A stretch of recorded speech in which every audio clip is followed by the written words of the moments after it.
Buenas noches, soy la doctora Irma Archundia Riveros, vocal de filiales. Y a nombre del doctor Rubén Antonio Gómez Mendoza, presidente del Colegio de Medicina Interna de México, les damos la más cordial bienvenida a esta sesión del colegio, que lleva por nombre Actualizaciones en el Tratamiento Integral de Osteoartritis. Tenemos el gran honor en esta ocasión de presentar al doctor Juan Carlos Cajigas Mendoza, quien es médico cirujano egresado de la Universidad La Salle, es médico internista, colega de todos nosotros, egresado del Hospital Español y además es reumatólogo egresado del Instituto Nacional de Cardiología. Nos dará sin duda una charla muy interesante y ahora daremos paso al doctor Raúl Carrillo Esper, encargado de las actividades académicas de nuestro colegio. Buenas noches. Esperemos que esta sesión sea de su agrado. Hola, ¿cómo están todas y todos ustedes? Mi nombre es Raúl Carrillo Esper y a nombre del Colegio de Medicina Interna de México, su mesa directiva y nuestro presidente, el doctor Rubén Antonio Gómez Mendoza, les doy la más cordial y afectuosa bienvenida a esta sesión académica en el que trataremos un aspecto de sumo interés de nuestra práctica cotidiana, tanto institucional como en nuestra consulta privada. Y el tema del que vamos a hablar el día de hoy es de osteoartritis, un problema muy frecuente que, como les comentaba, vemos en la consulta, y vamos a hablar de actualizaciones en el tratamiento integral de esta enfermedad que aqueja a un gran número de la población. Y qué mejor para hablar de este tema tan interesante y de actualidad que el doctor Juan Carlos Cajigas Mendoza. El doctor Juan Carlos Cajigas Mendoza es internista, es reumatólogo, es miembro del Colegio Mexicano de Reumatología y de la Asociación Mexicana de Metabolismo Óseo y Mineral. El doctor Cajigas como reumatólogo tiene diferentes áreas de interés, pero una muy en especial es la osteoartritis. De esta manera, el doctor Cajigas ha fungido como coordinador de las guías mexicanas de diagnóstico y tratamiento de esta enfermedad. Estoy seguro que esta sesión impartida por tan distinguido médico internista y reumatólogo, el doctor Cajigas, será de gran utilidad para todas y todos nosotros. Y ya sin más, los dejo con el doctor Cajigas para que nos hable en relación a las actualidades en el tratamiento integral de esta importante e incapacitante enfermedad que aqueja a un buen número de nuestros pacientes. Bienvenido, doctor Cajigas, adelante.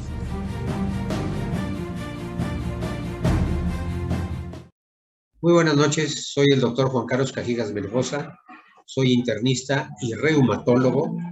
Actualmente estoy trabajando únicamente en mi consulta privada en la clínica Eugenio Sue, pero fui adscrito al Hospital Español en el servicio de reumatología y también participé en el curso de medicina interna del Hospital Español durante muchos años. Y ahí pueden ver mi currículum resumido en esta diapositiva. Mi conflicto de intereses, bueno, pues he participado como speaker para diversas industrias farmacéuticas, como está ahí demostrado.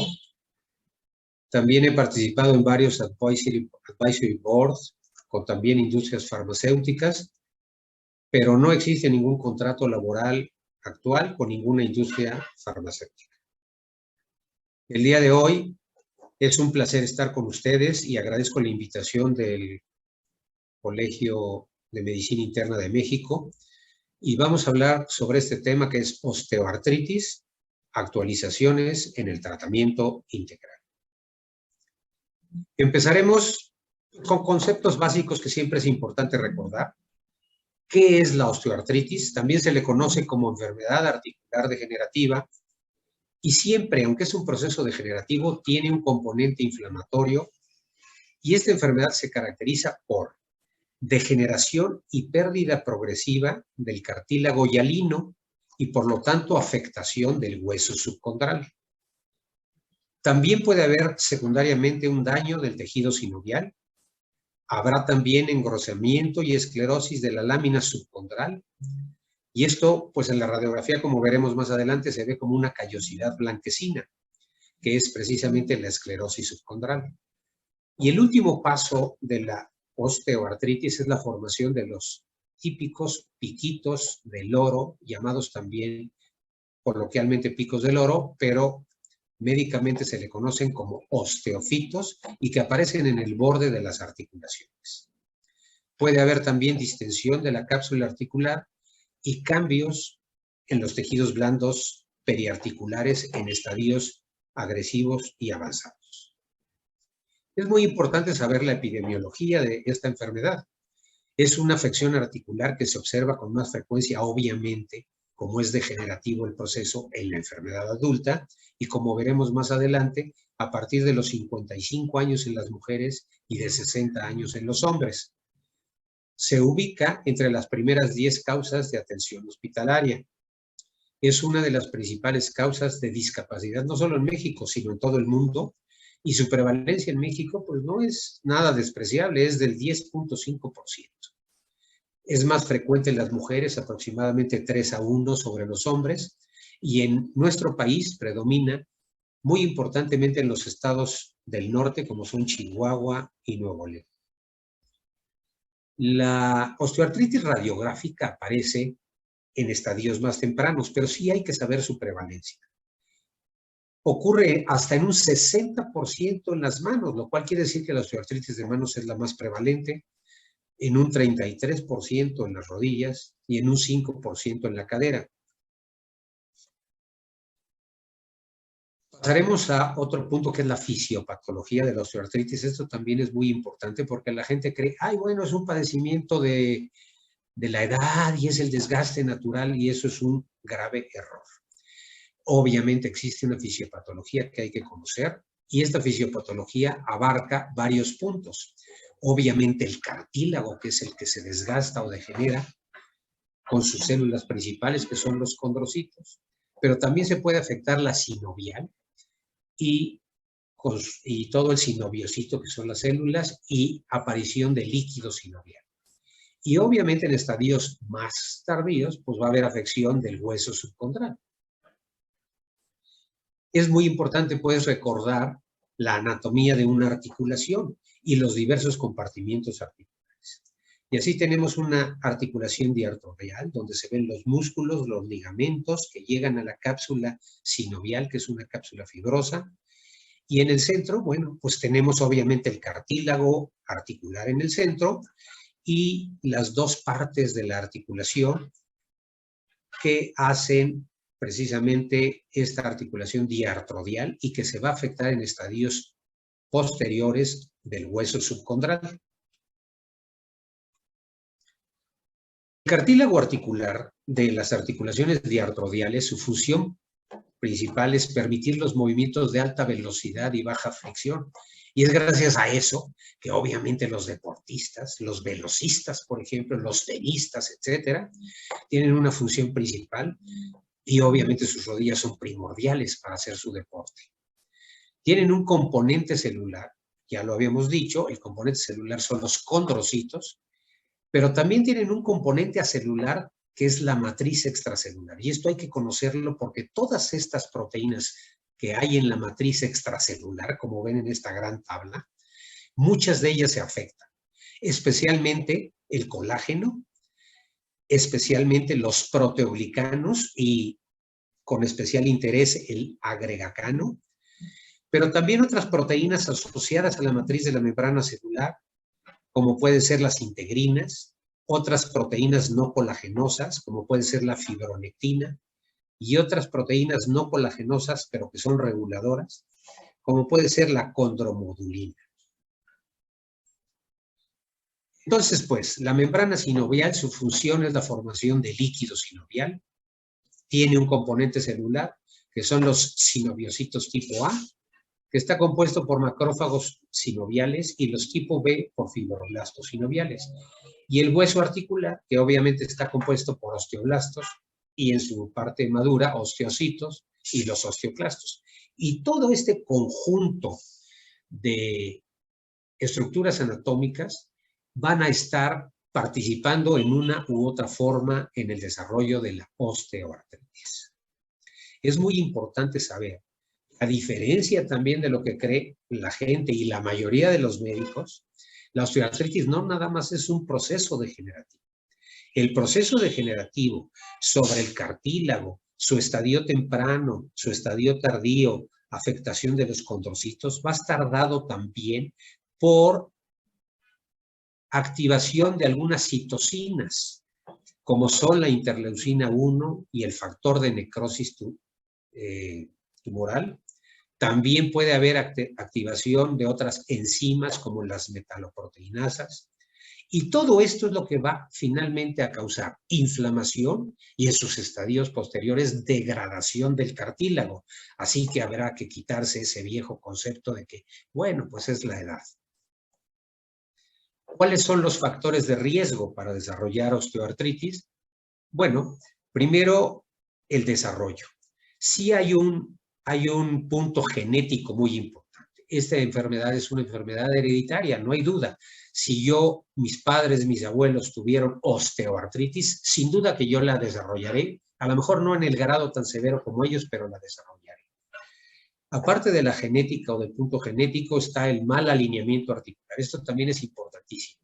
Si hay genovalgo, genovaro o alguna otra alteración, pues esto contribuye, igual que la obesidad, igual que el factor hormonal.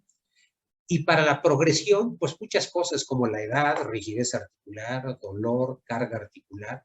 Entonces tienen que conjuntarse todos estos factores para que se desarrolle la osteoartritis. Así pues, tenemos factores mecánicos como la obesidad, morfología y alineación, articular, carga articular, debilidad, lesiones, y factores sistémicos como son edad, género, obesidad también, inactividad, genética y epigenética. Y ambas cosas se van a juntar para crear la osteoartritis, y si a eso le agregamos comorbilidades, procesamiento de dolor, factores psicológicos como depresión, ansiedad y una sensibilización al dolor más importante, todo esto en conjunto es lo que crea finalmente a la osteoartritis sintomática. Importantísimo el sobrepeso y la obesidad, pues ustedes saben más que yo de esto, pero es un problema de los principales de salud pública en México, en nuestro país. Es el primer lugar mundial en niños con obesidad y el segundo lugar en los adultos. México gasta hasta un 7% del presupuesto del Producto Interno Bruto destinado a salud para atender la obesidad. Y solo estamos por debajo de Estados Unidos, que invierte el 9% de su Producto Interno Bruto. La mala alimentación, el sedentarismo, la falta de acceso a alimentos nutritivos son factores determinantes del sobrepeso y la obesidad. Y en México existen 37.5 millones de adultos con sobrepeso y obesidad, lo que constituye un 32.8% de la población. O sea, es importantísimo el problema. En el grupo de edad, de mayores de 25 años en adelante, existieron en 2014 210.875 casos registrados por el INEGI. Podemos ver en la parte baja de esta diapositiva la excelente pintura del pintor colombiano Botero, que acostumbraba a pintar gentes con sobrepeso. El sobrepeso y la obesidad, sus consecuencias. Pues obviamente hay una mortalidad 12 veces mayor en jóvenes de 25 a 35 años. El 25% de las incapacidades laborales son por padecimientos relacionados con la obesidad, y hay gastos de entre el 22 y el 34% en el ingreso familiar, lo cual es bastante considerable. 3 de cada 4 camas de hospital se ocupan pacientes con enfermedades relacionadas con la obesidad. O sea, la obesidad es una enfermedad muy, muy importante. La obesidad en Latinoamérica lo tenemos que conocer porque finalmente pertenecemos a esta región. México ocupa el primer lugar deshonrosamente, y aquí están los países que ocupan los 10 primeros lugares de obesidad en Latinoamérica. A nivel mundial, ya lo habíamos comentado, Estados Unidos con el 38.2% de la población con obesidad, y le sigue México en segundo lugar con 32.8% de la población. No hay datos precisos, pero parece ser por la pandemia COVID-19, se cree que este problema de la obesidad se ha incrementado pues en alrededor de un 30%. Pues por el aislamiento y por todas las características de esta pandemia. México Sin embargo, ha iniciado algunas cosas nuevas para tratar de combatir a nivel gubernamental esto, como fue el etiquetado especial en alimentos y bebidas determinados por la norma oficial mexicana en el 2020. Pasemos, pues, a nuestra enfermedad, a nuestra patología, que es la osteoartritis. Y obviamente tenemos que saber que hay características clínicas, que hay que hacer un examen físico adecuado y que hay que hacer los estudios de imagen. Pero muy importante saber la distribución de la osteoartritis para no confundirlo con otras afecciones articulares. La osteoartritis afecta fundamentalmente, como se ve en este esquema, afecta las articulaciones interfalángicas distales, las articulaciones interfalángicas proximales y la trapecio metacarpiana. Jamás afecta el carpo, ni las articulaciones interfalángicas, ni las metacarpofalángicas, como la artritis reumatoide. Eso en manos. Afecta columna lumbar baja, principalmente, pero también puede afectar la columna cervical, afecta las caderas en forma importante y afecta la rodilla también. Y bueno, la primera articulación metatarsofalángica, produciendo el famoso juanete alux valgus. Los síntomas, pues, como es de todos conocidos, es un dolor articular. Hay que aclarar que es de tipo mecánico, es decir, se presenta con el movimiento, a diferencia de artritis reumatoide y otras artritis inflamatorias, donde el dolor es de tipo inflamatorio, es decir, se presenta tanto en reposo como en movimiento. También hay rigidez articular, principalmente en la mañana, pero de corta duración, a diferencia de la artritis reumatoide. Hay crepitación articular al movimiento.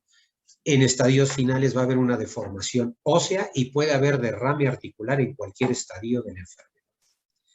Los signos, pues van a haber agrandamiento óseo, como es característico en los nódulos de Everden y Bouchard en las manos.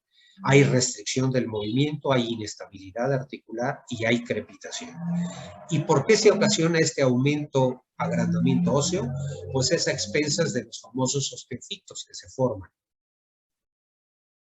El examen físico, bueno, pues obviamente debe de incluir buscar con la palpación y con algunas maniobras como el signo de la ola, si hay derrame sinovial, puede haber leve aumento de la temperatura, atrofia de los músculos periarticulares, limitación del arco de movimiento, crepitación, que este es un signo importantísimo de la osteoartritis, pero también puede haber dolor y espasmo muscular secundario y bueno, en sus fases finales obviamente va a haber deformidad articular. Los hallazgos radiográficos son importantísimos. Los osteofitos, ya lo dijimos, son los piquitos que aparecen en el borde de las articulaciones. Va a haber disminución del espacio articular.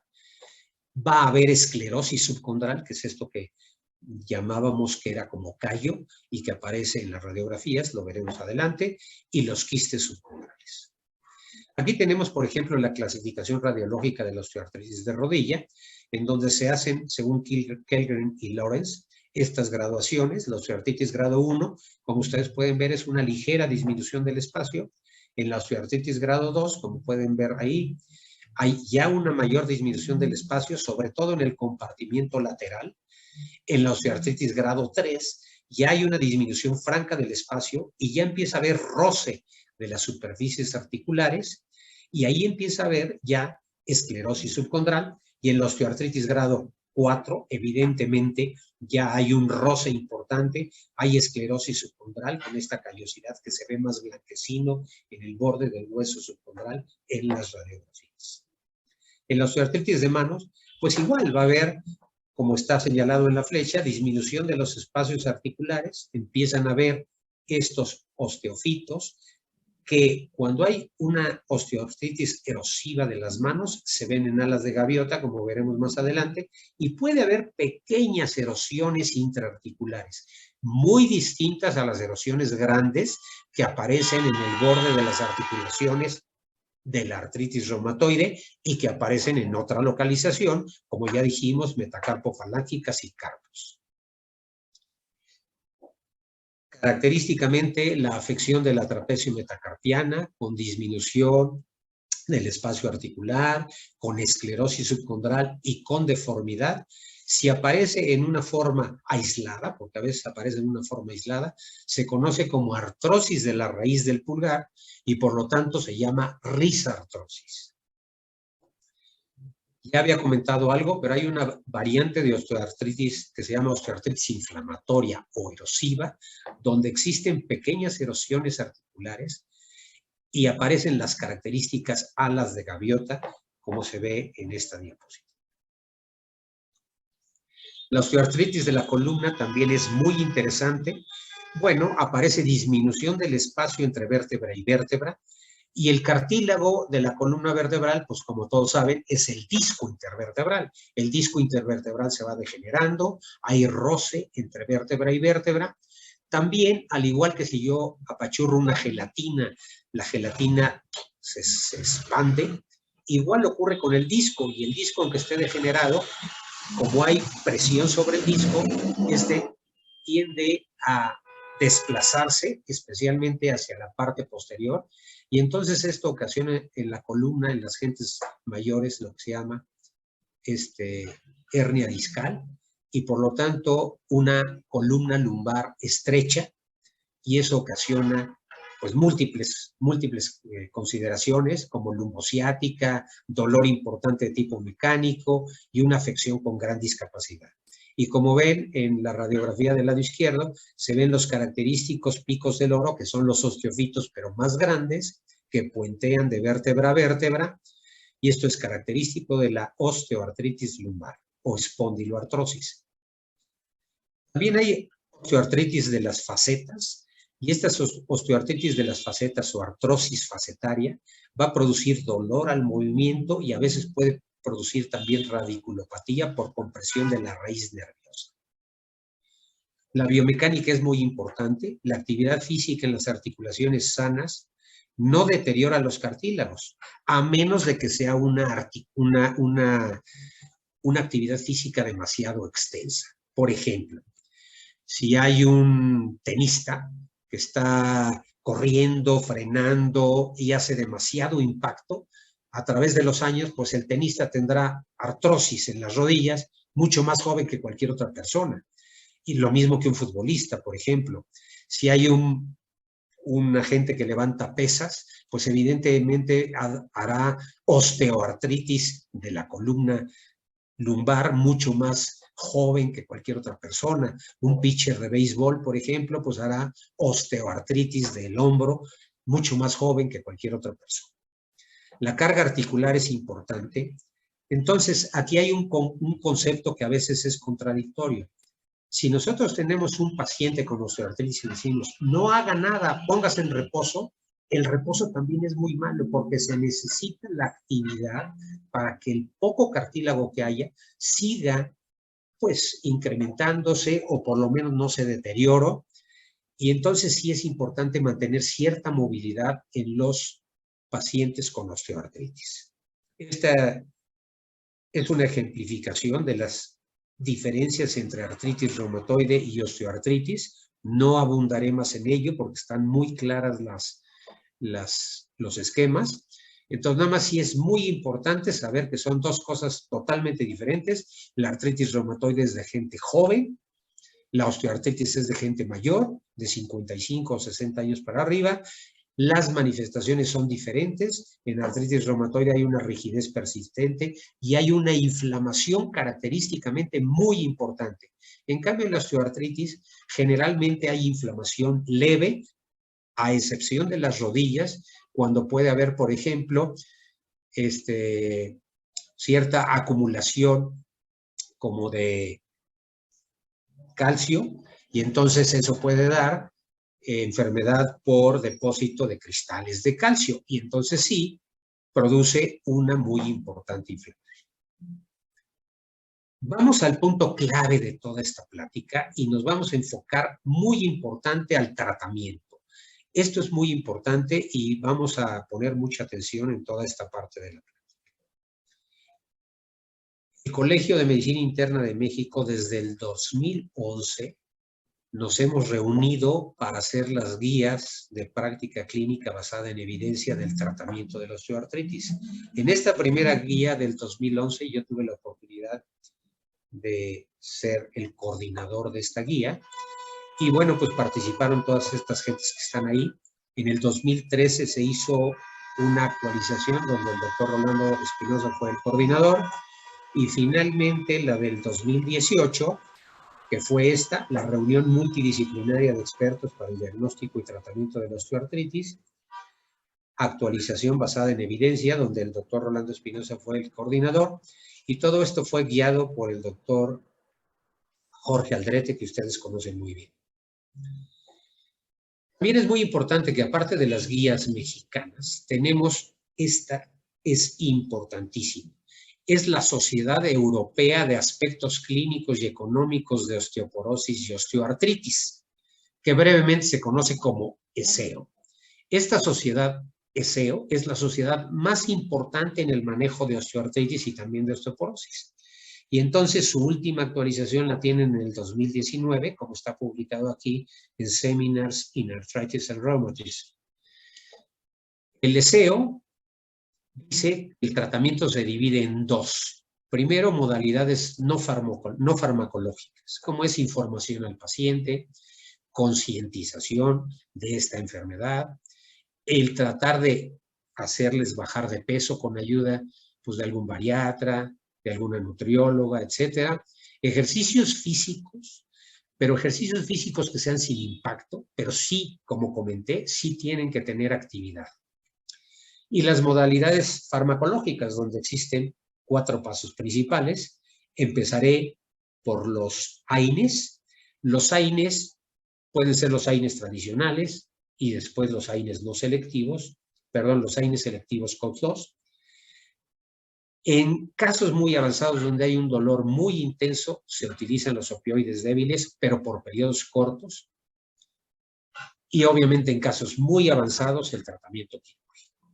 Entre esta gran gama de inicio y finalización de la osteoartritis, entran todos estos tratamientos que se llaman CISADOAS o tratamientos sintomáticos, como es el sulfato de condroitín, el sulfato de glucosamina, el insaponificable de aceite de aguacate y soya, y analgésicos comunes como el paracetamol.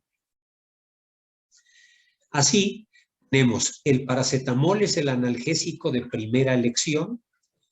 De preferencia, tratar a estos pacientes con paracetamol y no con AINES, porque los AINES evidentemente van a tener muchos efectos secundarios. La dosis adecuada es de 500 a 1000 a 1 gramo cada 6 a 8 horas. Esto pues, obviamente va a disminuir cuando el dolor es leve a moderado y hay contraindicaciones que todos conocen, como es la hepatopatía, alcoholismo, daño renal, etc. Si el paracetamol solo no ha funcionado, pasamos a una segunda etapa, que son los AINES convencionales, como el naproxeno, el diclofenaco, el ketoprofeno, el ketorolaco, etc. Estos van a producir efecto benéfico en dolor, no disminuyen la progresión de la osteoartritis, pero sí pueden disminuir la inflamación y pueden causar una mejoría. Ante la falla de paracetamol, el nivel de evidencia es bastante bueno. Sin embargo, ninguno es superior a otro. Y esto también ahí tienen el nivel de evidencia. El efecto acumulativo es importante, por lo tanto, se debe de usar por periodos cortos y solamente cuando haya ciertas indicaciones. Aquí es importante aclarar que el diclofenaco y el ibuprofeno son los más agresivos para causar sangrado de tubo digestivo. Por lo tanto, se debe de usar concomitantemente con inhibidores de bomba de protones o con prostanoides. Si los AINES convencionales tienen alguna contraindicación, entonces tendremos que usar AINES COX-2 o selectivos. Tienen la misma eficacia en inflamación y dolor que los AINES convencionales. En esto no hay ninguna ventaja. Sí hay ventaja, si hay mayor riesgo de sangrado tubo digestivo, porque estos tienen mucho menor propensión a eso.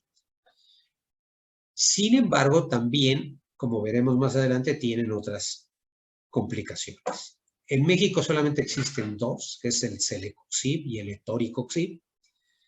Especialmente con el etoricoxib a dosis altas, que son 90 o 120 miligramos, se debe dar por periodos muy cortos y hay que vigilar la hipertensión arterial y también no darlo en gentes que tengan un riesgo cardiovascular aumentado.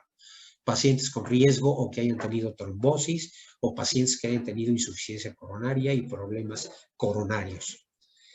Tanto el celecoxib como el etoricoxib están aceptados mundialmente por la FDA en Estados Unidos, por la EMA en Europa y obviamente por la COFEPRIS en México. Todo este tratamiento de analgésicos y antiinflamatorios se debe de dar al mismo tiempo que los cisadoas. Los cisadoas son fármacos que producen un alivio sintomático en la osteoartritis, especialmente de rodilla. Esto ya está muy bien estudiado, con un grado de evidencia adecuado. Hay mejoría en la funcionalidad desde las 6 semanas. La glucosamina incluso ayuda a la disminución del reemplazo. El condroitín disminuye el dolor. Ahí tienen los grados de evidencia. Generalmente es un nivel de evidencia 2. La diacereína, esa sí no está muy bien ubicada con su grado de evidencia y de preferencia no la utilizamos. El insaponificable de aceite de soya y aguacate se conoce como ASU, se da en dosis de 300 miligramos cada 24 horas y también disminuye el dolor y también hace ahorro de antiinflamatorios a nivel largo y por lo tanto ahí está su nivel de evidencia, lo utilizamos.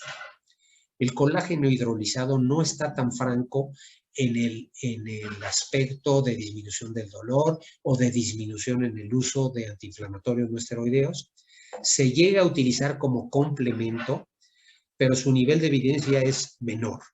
Y aquí hay un punto también de controversia si debe ser el colágeno hidrolizado o el colágeno no hidrolizado tipo 2. La verdad es que no hay ninguna diferencia entre todos estos.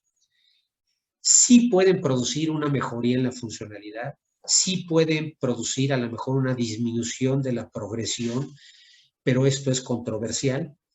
Pero lo que sí es claro es que sí ayudan a disminución del dolor y sí ayudan también a disminuir el uso de antiinflamatorios no esteroideos, que esto es muy importante porque evidentemente quitamos un riesgo mayor para estos pacientes que son de la tercera edad.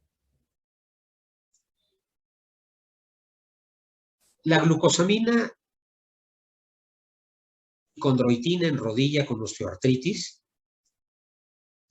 Entonces, este estudio MOOPS se publicó en 2016 y las conclusiones de este estudio fueron que el sulfato de condroitina dosis de 400 miligramos en combinación con glucosamina dosis de 500 miligramos tomado 3 veces al día durante 6 meses tiene una eficacia similar al celecoxib en cuanto a dolor, rigidez, matutina, etcétera, y por lo tanto disminuye también el derrame articular. Entonces, sí hay estudios que soportan estas cosas. Esto es con un nivel de evidencia, como ven ahí, 1. En un metaanálisis se concluyó también que la administración de glucosamina durante 3 años retarda la progresión radiológica. Esto no es tan claro, el nivel de evidencia no es tan claro, pero existe este estudio o este metaanálisis en los pacientes con osteoartritis de rodillas. Su efecto protector del espacio articular fue y este efecto, sin embargo, solo se observó después de los 6 meses continuos de tratamiento y no antes de este tiempo. Pero sí hay estudios, insisto, que soportan académicamente el uso de todo esto. El sulfato de glucosamina reduce la progresión de la osteoartrosis. 2 estudios aleatorios controlados con placebo de 3 años evaluaron esto. De los 414 sujetos en los 2 estudios, 319 eran mujeres posmenopáusicas, que evidentemente ya lo habíamos dicho, hay una predominancia de 3-1 de mujeres sobre hombres. Después de 3 años, las participantes posmenopáusicas en el grupo de sulfato de glucosamina no mostraron tanto estrechamiento del espacio articular, mientras que los de placebo sí. Entonces, esto también da pauta de que puede haber una cierta detención del progreso articular. El sulfato de condroitín es un estudio exploratorio comparativo, aleatorizado, doble ciego, y el objetivo primario era determinar el efecto del sulfato de condroitina a dosis de 1.200 miligramos, que se puede dar en una sola dosis, o 400 miligramos cada 8 horas. Y evidentemente este estudio demostró por primera vez en un ensayo controlado aleatorio la superioridad del sulfato de condroitín sobre el celecoxib en la reducción del volumen. Y el estudio tiene algunas limitaciones. El tamaño de la muestra es relativamente pequeño. La osteoartritis era leve a moderada, no una osteoartritis avanzada. La exclusión de pacientes se hizo en aquellos que tenían también pobre alineación, que eso también pues es algo que va en contra del estudio, y no se incluyó ningún grupo placebo, que esto sí es muy malo para un estudio. Sin embargo, lo tenemos ahí presente y nos da cierto nivel de evidencia. Habíamos hablado ya también del insaponificable de aceite de soya y aguacate. Entonces, su fabricación es a través de los granos de soya, se extrae un aceite, a través del aguacate, de la fruta del aguacate, se extrae el aceite del aguacate, se juntan y se hace una mezcla insaponificable, y este se llama ASU, así se conoce médicamente, que quiere decir, por sus siglas en inglés, insaponificable de aceite de aguacate y soya. Es muy importante saber que esto sí tiene ciertos blancos donde puede actuar. Puede actuar en los sinoviocitos, disminuyendo las colagenasas. Puede actuar en los osteoblastos, disminuyendo la fosfatasa alcalina y la metaloproteinasa. Puede actuar en los condrocitos, aumentando los agregacanos y otras cosas como disminución de interleucina 6, 8 y disminución de metaloproteinasas. Entonces, sí hay cierta evidencia también química histológica de que sirve como un buen cisador. Los blancos del ASU pueden ser diferentes, como ya comentamos. Puede haber aumento de agregacanos, puede haber disminución de interleucina 6, de metaloproteinasas, y obviamente pues esto hace en su conjunto que haya menor inflamación, que haya una regulación del metabolismo y que puede haber una detención también o suspensión de deterioro del cartílago. Este estudio, por ejemplo, nos habla de una eficacia sintomática de ASU en pacientes con osteoartritis, un metaanálisis de estudios controlados, que el objetivo era evaluar la eficacia del ASU 300 en pacientes con osteoartritis. El diseño del estudio fue un metaanálisis de 4 estudios clínicos, donde participaron principalmente investigadores europeos, que están aquí descritos, y en el cual recibieron ASU 300 o placebo para el tratamiento de osteoartritis de cadera y rodilla. Y finalmente, como pueden ver en esta gráfica, del lado derecho, la mayoría de los estudios van a favor de ASU 300 en el control de la sintomatología y en cierto suspensión o retardo del daño articular. Tal vez el del EQUES está intermedio, pero todos los demás fueron francamente favorables a ASU 300 en comparación con el placebo. Este otro estudio también es un estudio controlado, randomizado, del aceite insaponificable de soya y aguacate en la modificación de osteoartritis de cadera, y el objetivo era evaluar el efecto estructural de ASU en la osteoartritis. El diseño del estudio fue un multicéntrico, doble ciego, placebo, controlado. Hubo 399 pacientes y se les daba ASU 300 una vez al día. Y aquí tenemos cómo en la gráfica del lado izquierdo es el placebo, y tenemos que la progresión de la enfermedad a 33 años fue superior, como ven en la gráfica del lado derecho, 40.4% contra 50.3% del placebo, lo cual demuestra que sí hay una cierta modificación estructural en el cartílago gracias a este producto ASU 300.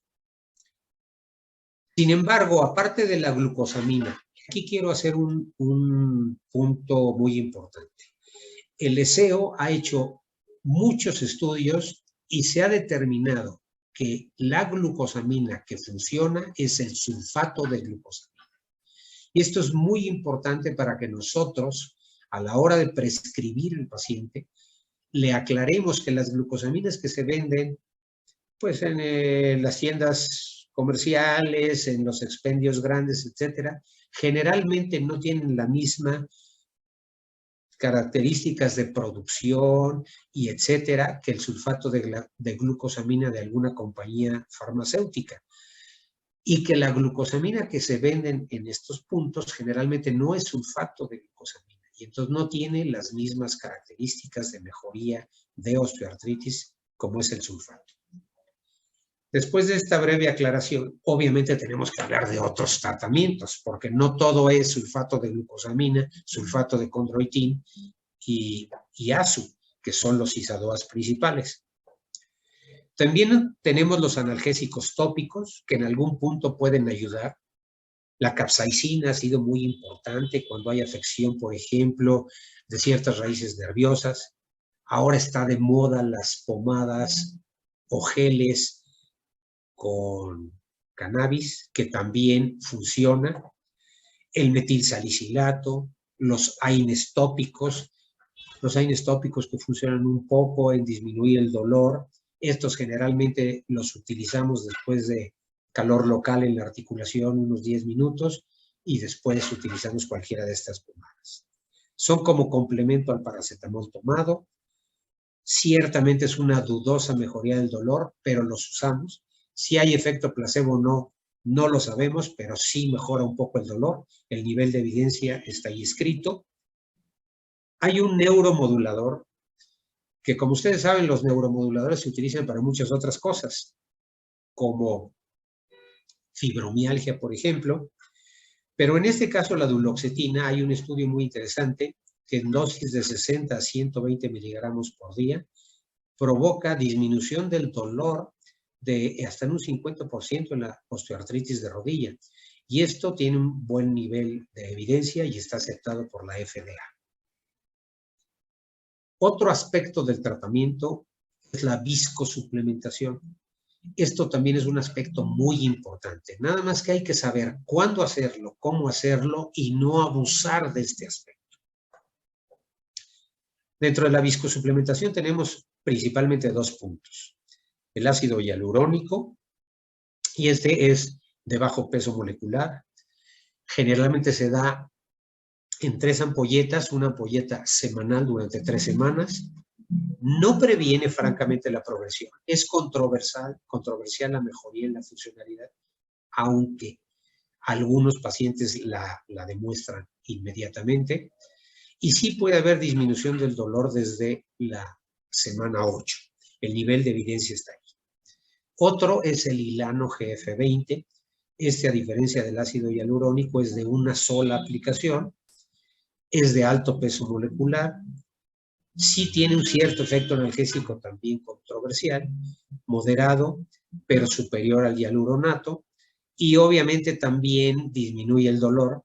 Ambos medicamentos deben de ser aplicados después de una artrocentesis y sacar el líquido articular inflamatorio. A veces, en algunos casos, se puede agregar al mismo tiempo que la viscosuplementación una pequeña dosis de un esteroide intraarticular y eso hace que sea potencializar su acción. Otros tratamientos diversos, bueno, los esteroides intraarticulares, ya comenté algo. Los esteroides intraarticulares únicamente se deben de prescribir cuando hay inflamación importante, por ejemplo en la rodilla, cuando hay una sinovitis muy importante con un derrame articular importante, nosotros hacemos una punción articular, una artrocentesis, drenamos todo el líquido articular. Si el líquido articular, ojo, es sospechoso de ser infeccioso, entonces mandamos hacer tinción de grama y cultivo y suspendemos la aplicación del esteroide. En caso que el líquido articular no sea sospechoso, es decir, no sea purulento, puede ser amarillo, turbio, con filancia disminuida, pero no totalmente turbio. Y entonces, nosotros después de sacar el líquido, aplicamos el esteroide intraarticular. La betametasona es uno de los preferidos para este procedimiento. Esto está bien hecho cuando hay estas características, pero siempre se debe de hacer previamente a todo esto un diagnóstico diferencial clínico, entre otras diversas enfermedades articulares como artritis reumatoide, como artritis séptica, etc. El nivel de evidencia está ahí escrito. El colágeno ya había comentado algo. Estos péptidos de colágeno bioactivo, ya les dije que igual da si es colágeno hidrolizado que colágeno tipo 2, etcétera, es más o menos lo mismo. En algunos estudios ha habido disminución del dolor y también un poco de ahorro de los antiinflamatorios a la semana 12. Es controversial, el nivel de evidencia es este. Sin embargo, el nivel de evidencia y los estudios que hay son mucho menores que el sulfato de glucosamina y que el ASU. Y luego viene algo súper controversial. Los ortopedistas tienden mucho a hacer esto. En una sesión lo comenté yo y entonces me acercó un ortopedista. No, doctor, pero miren, los ortopedistas que estudiamos y que somos ortopedistas clínicos, la verdad no hacemos esto. Pero bueno, sí, efectivamente hay muchos que lo hacen, que hacen una infiltración de plasma rico en plaquetas o de células madre, que esto teóricamente tiene que ayudar a la regeneración del cartílago. Esto es fase experimental. No hay ningún estudio actual que demuestre algún nivel de evidencia adecuado acerca de esto. Y por lo tanto hay que tener mucha precaución. Yo, especialmente, no les recomiendo esto a mis pacientes. Obviamente no todo es tratamiento farmacológico. Debe de haber tratamiento de rehabilitación y fisioterapia. Y este tratamiento de rehabilitación y fisioterapia es importante. Se recomienda en osteoartritis leve a moderada. Deben de haber ejercicios isométricos e isocinéticos. La diatermia sirve. Los baños de parafina cuando es osteoartritis de manos. El TENS, cuando hay alguna radiculopatía, por ejemplo, ayudan a incrementar la fuerza muscular y la funcionalidad y tienen un buen nivel de evidencia. El ultrasonido terapéutico, esto es más dudoso, su nivel de evidencia no es tan característico. La hidroterapia, pues ayuda más como placebo, tampoco su nivel de evidencia es muy bueno. Y los aquaerobics, especialmente en osteoartritis de rodilla, sí tienen un buen nivel de evidencia, tanto sintomatológicamente como en ayuda de detención de progresión de la osteoartritis. Y con esto creo que terminamos nuestra plática. Quisiera yo agradecer nuevamente al colegio, quisiera agradecer su atención y obviamente estoy a su disposición para si hay alguna pregunta y comentario. Muchas gracias y buenas noches.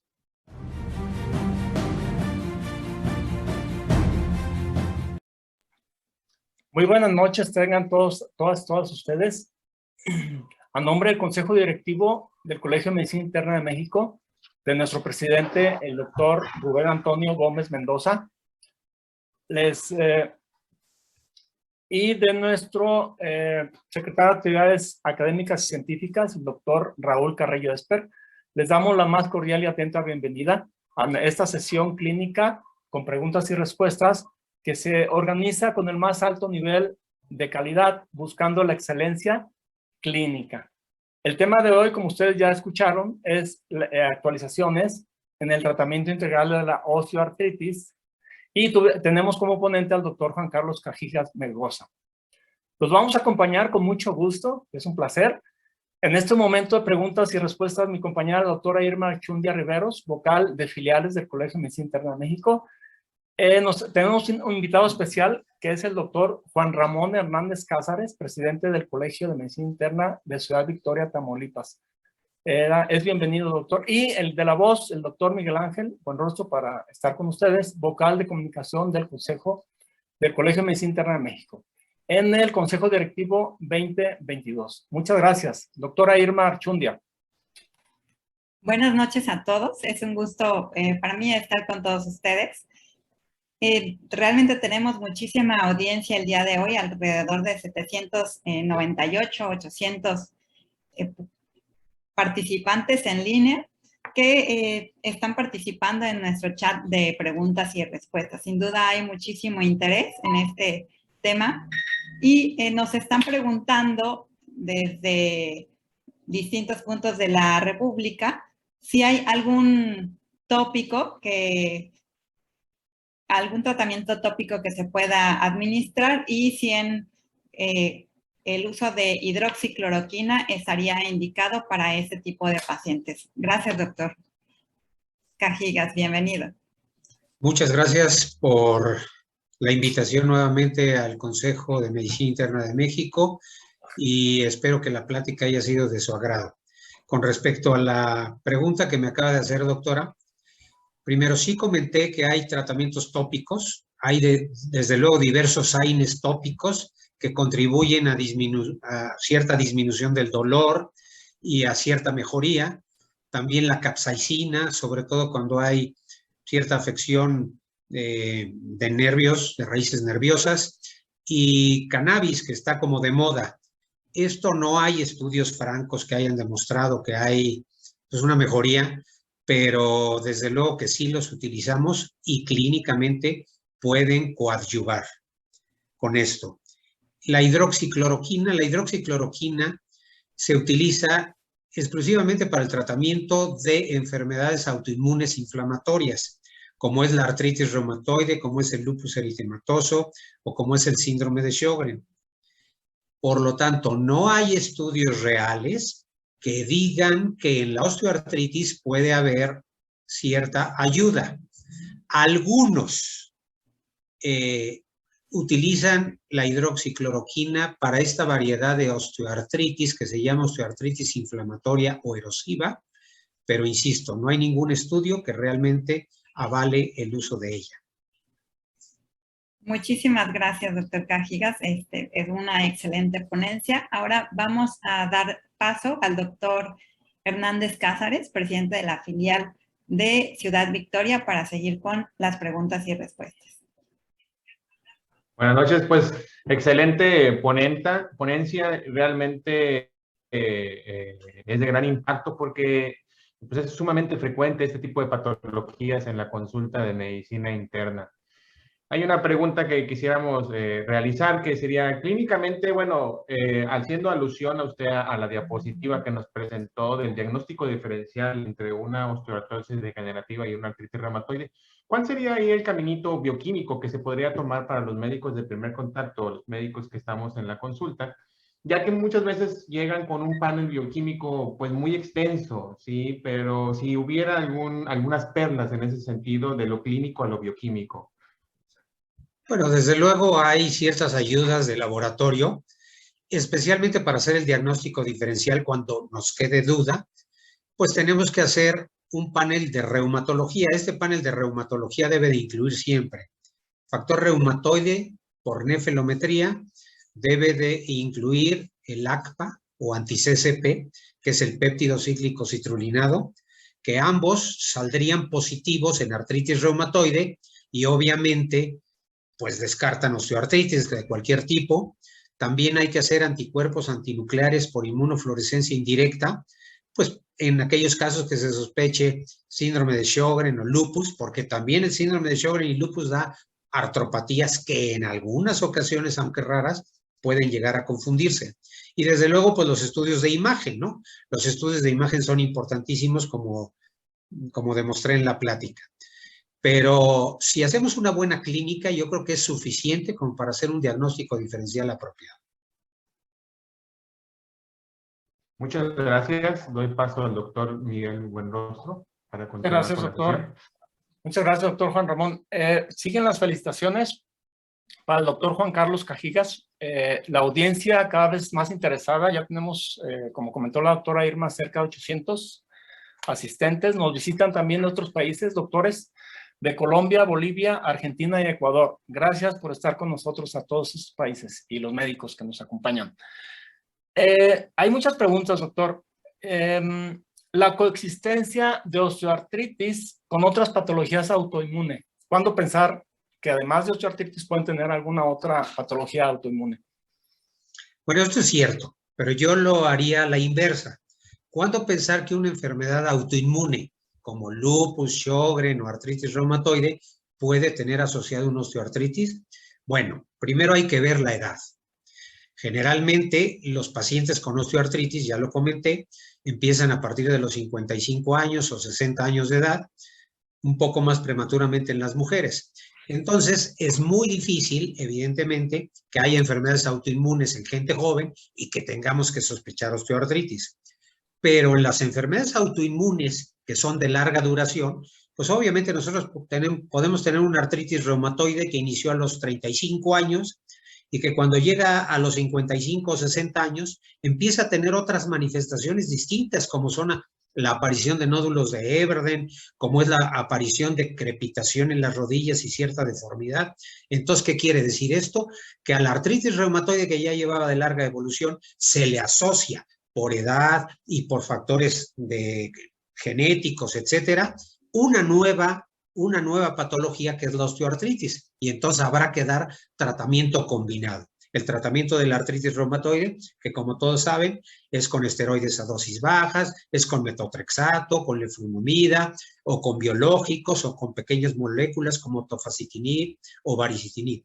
Y a ellos les agregaríamos el tratamiento propio de la osteoartritis, que sería con pues, glucosamina o ASU o alguna viscosuplementación.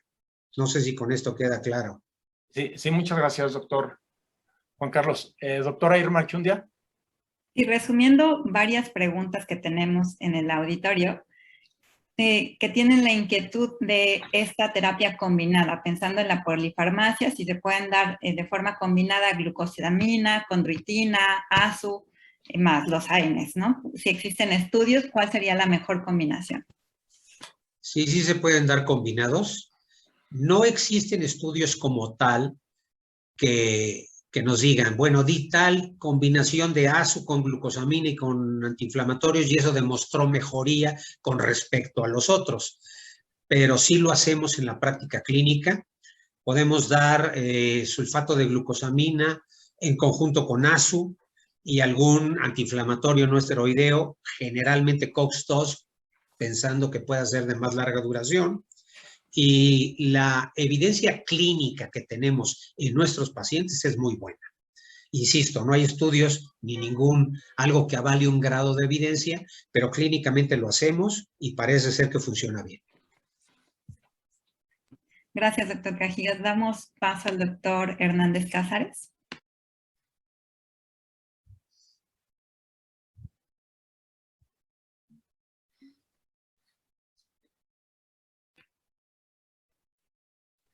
Doctor Juan Ramón.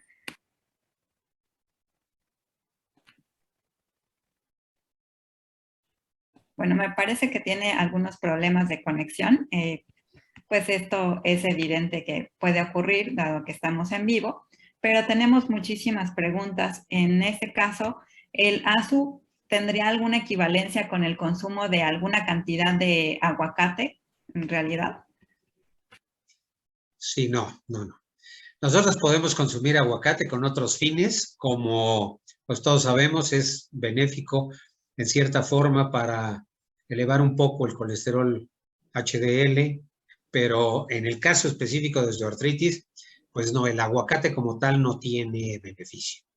Porque evidentemente lo que hacen es una extracción del aceite del aguacate en combinación con una extracción del aceite de soya y hacen un insaponificable, que es lo que finalmente tiende a tener efecto sobre todos los blancos terapéuticos que ya mencioné. Pero no se trata de comer mucho aguacate y tratar de mejorar, ¿no? Perfecto. Doctor Buenrostro. Muchas gracias, doctora Irma. Siguen las felicitaciones, doctor, para su persona, para la plática, el nivel de calidad que está mostrando, la madurez y el conocimiento. Muchas gracias. Existe, la osteoartritis es un factor de riesgo para cáncer. Por la edad puede ser enfermedad cardiovascular o alguna otra enfermedad autoinmune.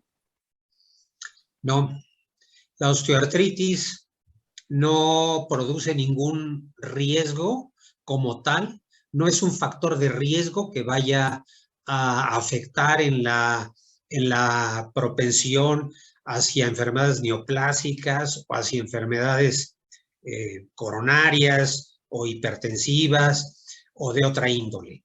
La osteoartritis es un proceso puramente de las articulaciones y entonces no es propenso a ser un factor coadyuvante para eso. Obviamente pueden coexistir, porque evidentemente si esto aparece en enfermedades, en personas mayores, pues evidentemente las personas mayores pues pueden tener asociado hipertensión arterial, pueden tener asociado pues alguna insuficiencia coronaria, etcétera. Pero no, esto no quiere decir por ningún motivo que la osteoartritis favorezca estas enfermedades, que quede bien claro. Muchas gracias, doctor Juan Carlos. Doctora Irma Archundia. Nos preguntan si hay alguna contraindicación para el uso de ASU, ejemplo, insuficiencia renal avanzada, o si requiere algún tipo de ajuste. Específicamente en insuficiencia renal, no. En insuficiencia renal lo que hay contraindicación pues es por el uso de antiinflamatorios no esteroideos o incluso paracetamol a dosis pues largas, ¿no? Durante mucho tiempo. Pero en el caso de ASU no hay ninguna contraindicación para esto. Sí se ha visto que en algunos pacientes que tienen tendencia a tener alguna hepatopatía, como hígado graso, por ejemplo, no es conveniente dar ASU por largos periodos de tiempo, pero tampoco está totalmente demostrado esto. Lo único que hay que hacer, pues, es hacer algunos análisis, un perfil bioquímico que incluya pruebas hepáticas y estar en vigilancia. Doctor Hernández Cázares. Sí, hay algunos problemas técnicos, pero ya. Preguntan aquí en la audiencia el beneficio del ejercicio en la osteoartritis o cuándo evitarlo.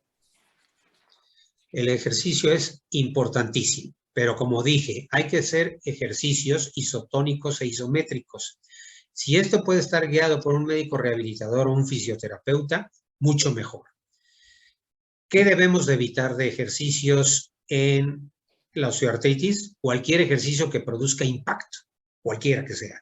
Correr, ejercicios de frenar y correr como el tenis, por ejemplo, ejercicios otros como cargar peso, etcétera. Esos están prohibidos porque eso hace que haya una propensión a un desgaste mucho más rápido y mayor.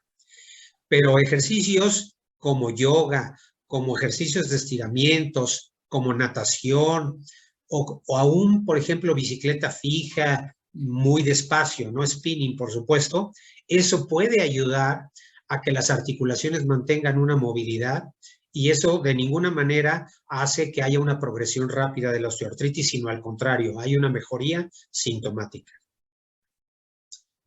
Muchas gracias, doctor Miguel Ángel. Gracias, doctor. Miguel, bueno. Muchas gracias, doctor Juan Ramón. Doctor, siguen las felicitaciones, obviamente, para su persona y la plática. ¿Podemos identificar predictores de respuesta benéfica o adversa al uso de paracetamol o algún otro medicamento? No hay predictores como tal. Lo que sí hay, pues hay evidencia de que si estamos hablando de paracetamol o de AINES, pues va a haber una disminución del dolor y esta disminución del dolor va acompañada de un bienestar, obviamente, emocional también, entonces psicoemocional. Y esto es muy importante también para el paciente porque entendemos que los pacientes de la tercera edad a veces pues se sienten cansados, tienen cierto grado de depresión, de ansiedad y obviamente el dolor, la inactividad, la incapacidad para realizar sus actividades diarias pues les produce más alteraciones. al haber cierta mejoría en cuestión de dolor y en cuestión de funcionalidad, pues evidentemente el paciente mejora en todos los aspectos, los hace más independientes, no sienten que sea una carga para el resto de la familia. Creo que sí es muy importante hacer un buen tratamiento de estos pacientes. Muchas gracias, doctor. Bien, en cuanto a varias preguntas que surgen del auditorio, pues son repetitivas el interés acerca de si la Persea gratísima es lo mismo que el ASU y cuál es el papel de la cúrcuma, el ajo, para tratar esa patología. Qué bueno que me preguntan esto. Primero, Persea gratísima es exactamente lo mismo que el insaponificable, pero el nombre, digamos, médico más formal es ASU, o sea, insaponificable de aceite de soya y aguacate. Segundo, esta segunda pregunta es importantísima. Cúrcuma, ajo rey y todas estas cosas, jengibre y todas esas cosas no se deben de dar. Primero, porque no hay ningún estudio que demuestre alguna evidencia clínica. Segundo, porque no hay ninguna farmacéutica formal que esté fabricando estas cosas. Tercero, porque pueden tener efectos secundarios sobre el hígado o el riñón. Y entonces, no se deben utilizar eso. Hay que hacer medicina basada en evidencia. Y no hay ninguna evidencia de que esos productos, patito les digo yo, sirvan. Muchas gracias, doctor. Doctor Juan Ramón Hernández. Sí, continúan aquí las felicitaciones y hay una pregunta acerca sobre la proloterapia desde su punto de vista, compaginado con la revisión, alguna revisión sistemática. ¿Cuál es su opinión sobre esto, sobre la proloterapia? No hay tampoco evidencia científica. Hay muchas cosas que se pueden hacer en osteoartritis. Se pueden hacer muchísimas cosas, por ejemplo, en rehabilitación, y se puede hacer diatermia, se puede hacer electroestimulación cuando hay afección de algún nervio, se puede hacer hidroterapia, se pueden hacer muchas cosas, pero realmente no hay ningún estudio que avale este tipo de cosas. No hay ningún grado de evidencia real como para poder utilizarlo. Si se utiliza en forma secundaria, pues no habrá problema siempre y cuando esté vigilado. Muchas gracias, doctor Miguel Ángel. Gracias, doctor Juan Ramón.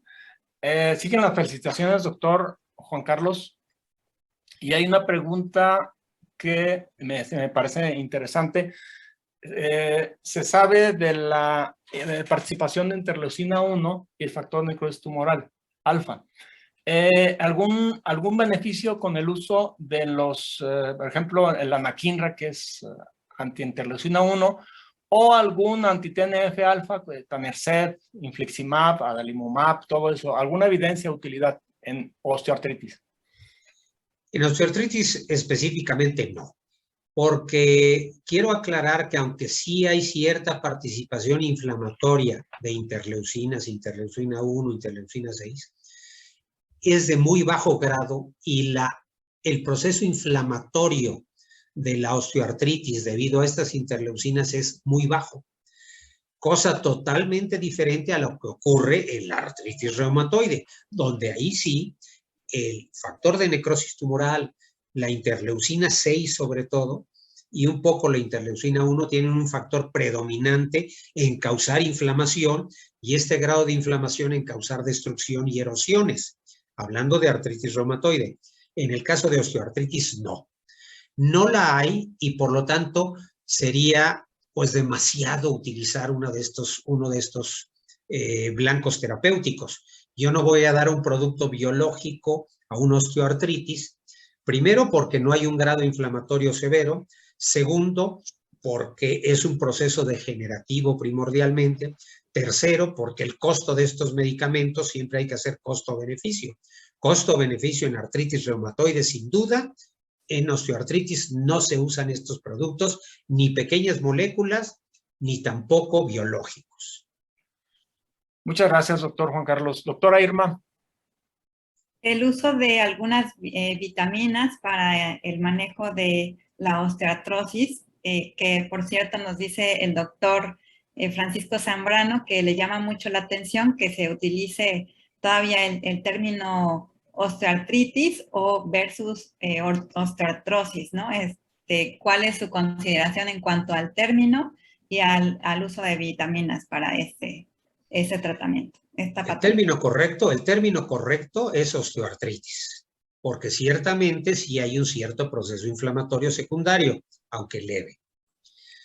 El término más coloquial, pues es artrosis.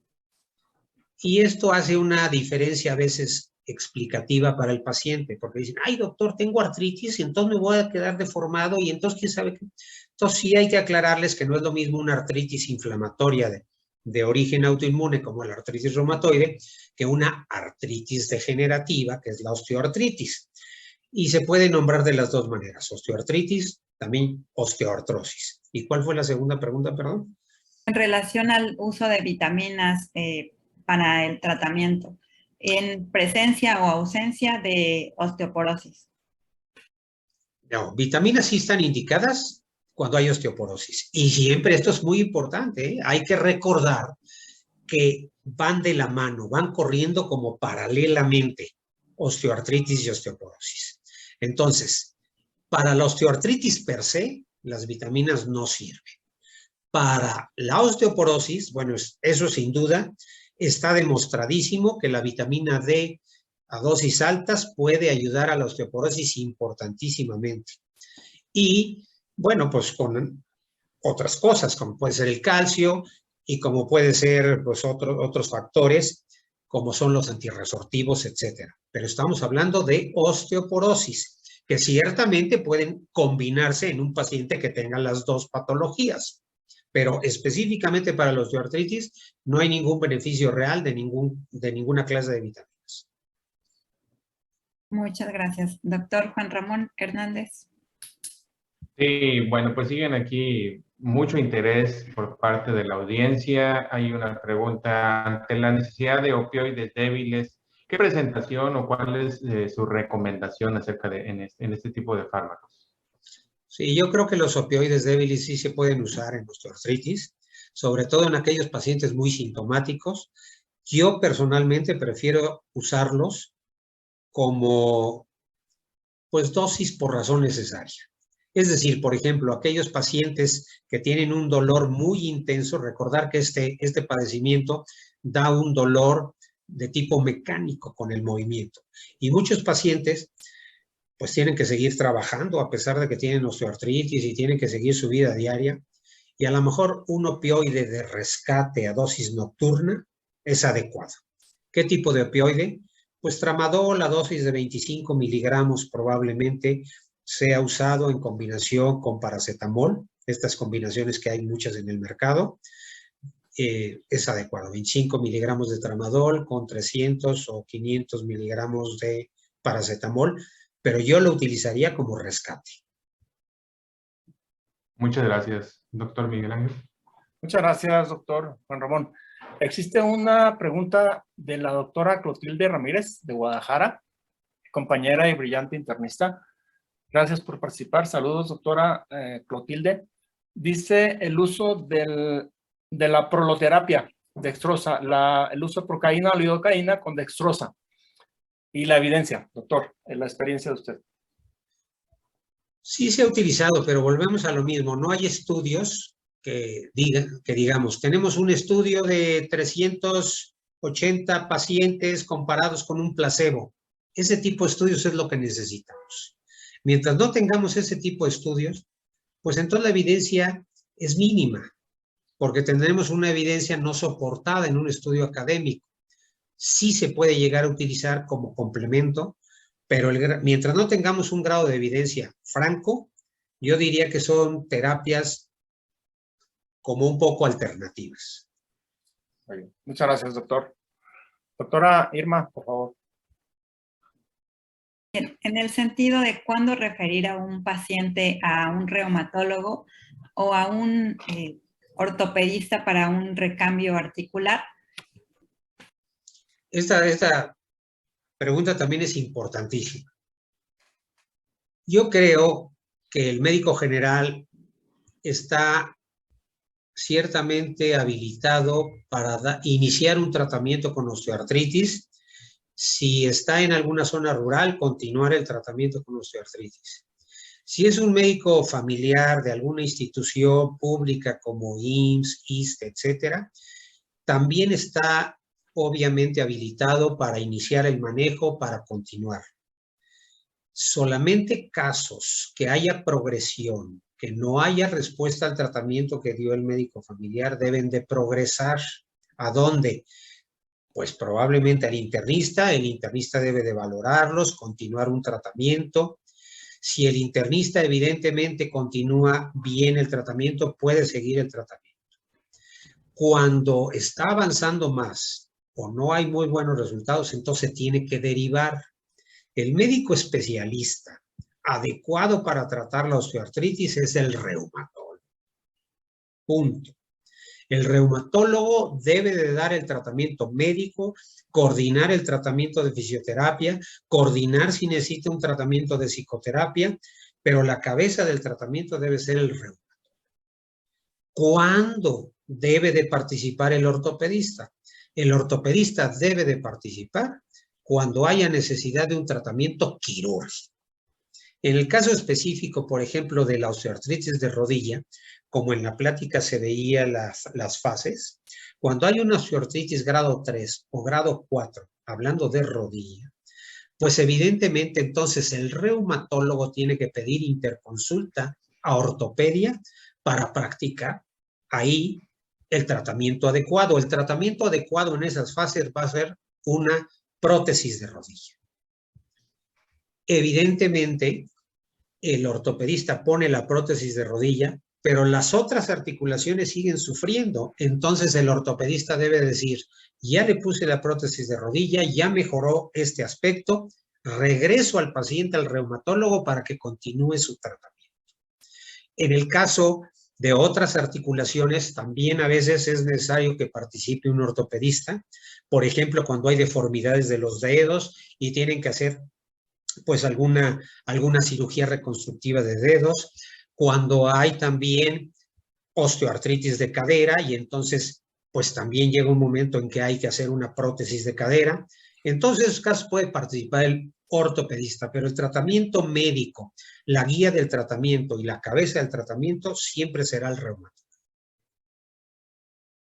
Muchas gracias. Doctor Juan Ramón Hernández. Sí. Continuando con la sesión de preguntas y respuestas, pues realmente muy interesante. Y aquí veo una que dice que ante la osteoartrosis de rodilla, su opinión sobre el uso de bastón en este tipo de situaciones. Sí, obviamente. Obviamente también tenemos que utilizar otras cosas, ¿no? Como uso de bastón, de andaderas. Todo esto está obviamente bien estudiado como complemento del tratamiento. Es decir, si nosotros tenemos un paciente con genovaro que tiene un dolor en rodilla importante y nosotros podemos utilizar un bastón para hacer descarga del peso sobre esa articulación, sin duda alguna el bastón es bienvenido y nos va a ayudar. Si tenemos un problema mayor de caderas o de ambas rodillas, entonces el bastón a lo mejor ya no nos sirve, pero podemos utilizar una andadera. Ojo, aquí en el caso de la andadera, no es recomendable las andaderas de rueditas, porque los pacientes no tienen un buen manejo funcional pues, de su corporal. Entonces pueden tener un accidente más que una ayuda. Deben de ser andaderas de aluminio que se cargan un poco y se dan el paso hacia adelante y sirven para quitar el apoyo. Obviamente todas estas cosas sirven. También sirven pues las rodilleras en algún momento dado, una rodillera biopatela para una rodilla con osteoartritis, o sirve también en caso de que haya radiculopatías, una faja lumbar, un soporte lumbar con varillas de aluminio que nos ayuden a que no haya desplazamiento en las vértebras y a que le dé cierta pues soporte, como dice su nombre. Todo esto son tratamientos adecuados. Eso está perfectamente utilizado, siempre y cuando sean en combinación con ejercicios de fisioterapia, en combinación con el tratamiento médico, no como tratamiento único, sino es un global del tratamiento. Muchas gracias. Damos la palabra al doctor Miguel Ángel Buenrostro. Gracias, doctor Juan Ramón. Pues, doctor Juan Carlos, por la pregunta obligada. La pandemia de COVID pues, nos ha afectado enormemente a nivel mundial y pues la preocupación de el comportamiento de la osteoartritis en pacientes vacunados, en pacientes con COVID. Esto es una pregunta muy interesante, muy interesante. Yo creo que específicamente en osteoartritis, la repercusión que hubo de la pandemia, hablo específicamente de osteoartritis, yo creo que fue por el sobrepeso. Ahí había dos características importantes, son los pacientes que bajaban de peso o los pacientes que era la mayoría que subían de peso, porque comían más, porque tenían menos actividad, etcétera. Y en esos pacientes el sobrepeso sí nos afectó muchísimo, hablo de osteoartritis. Pero hablando de la pandemia y esto de las vacunas y el COVID, para otras enfermedades articulares, ahí sí afectó muchísimo. Hay pacientes, por ejemplo, que hicieron un síndrome post-COVID claro, con unos dolores musculoesqueléticos importantísimo y una especie de fibromialgia, todo desencadenado como un síndrome post-COVID. También hay pacientes en los cuales, pues, el estímulo viral hizo que uno formara anticuerpos y que de repente se despertara alguna enfermedad autoinmune. Hay pacientes que después del COVID empezaron con artritis reumatoide, por ejemplo, o después del COVID se les despertó un lupus eritematoso. Específicamente en osteoartritis no ocurre eso, en enfermedades inflamatorias autoinmunes sí ocurre, y también muchos pacientes con fibromialgia, pues por el estrés, por la tensión crónica, etcétera, y el síndrome post-COVID pudieron desarrollar fibromialgia. Pero específicamente en osteoartritis solo el sobrepeso influyó. Muchas gracias, doctor Juan Carlos. Doctora Irma. Sí, nos recuerda el doctor Jorge González que hay que tener muchísimo cuidado con los medicamentos o productos naturistas que a veces no nos comentan los pacientes desde un inicio, ¿no? Como fármacos utilizados y pues sobre todo que hubo una alerta de COFEPRIS sobre el uso del ajo rey que tenía esteroides, ¿no? Y pues esto pues evidentemente producía una mejoría clínica, pero también Cushing y los efectos adversos asociados a los esteroides. Eso es pues realmente el comentario y aportación. Hay algunos otros comentarios acerca de, pues primero, es no dañar, ¿no? Hacia los pacientes. Y no sé si tenga algunos comentarios finales, doctor Cajigas, que nos puedan apoyar en nuestra práctica clínica diaria. Sí, esto que comentó, doctora, es interesantísimo. Evidentemente, desgraciadamente, hay una bola de farsantes que andan dando medicamentos a diestra y siniestra, y muchos dan dosis bajas de esteroides, efectivamente en combinaciones con cúrcuma y con jengibre y con todas estas cosas. Hay que tener mucho cuidado, hay que preguntarle al paciente si ha caído en esto e inmediatamente, pues, quitar eso. Un comentario que agregaría, que me parece muy importante, es, punto número 1, la osteoartritis no es una enfermedad de viejos, no es por la edad.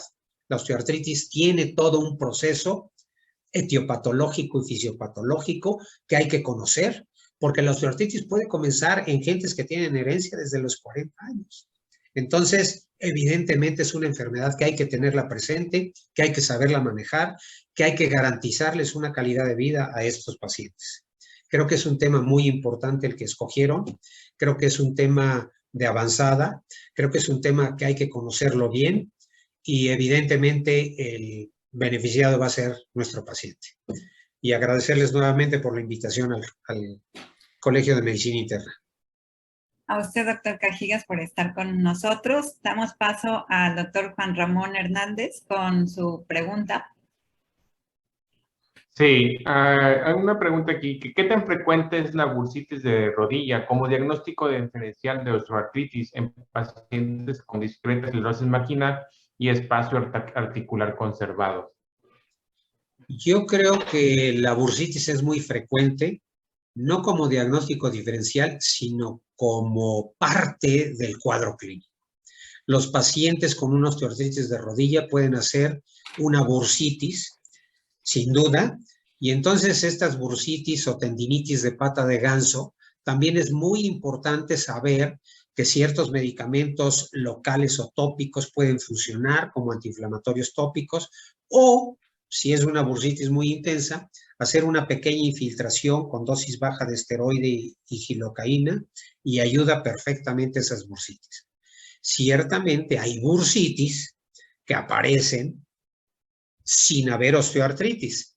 Y entonces puede haber una persona de unos 50 años que tenga una bursitis porque hizo ejercicio exagerado o porque jugó tenis, etcétera, y entonces no tener osteoartritis todavía, sino tener la pura bursitis. Y entonces, pues bueno, eso es un diagnóstico diferencial que se hace por clínica, tomar una radiografía, y si es nada más bursitis, pues insisto, a lo mejor una pequeña infiltración y con eso mejora. Muchas gracias, doctor Miguel. Muchas gracias. Solamente para agradecer a todos los médicos interesados en el tema de la osteoartritis, al equipo CENIM, al consejo directivo que está detrás de toda esta organización, y el doctor Juan Carlos Cajijas, muy amable. Gracias por estar con nosotros. Esperamos verlo en otra ocasión con otro tema o el mismo avanzado. Gracias. Muchas gracias a ustedes. Buenas noches.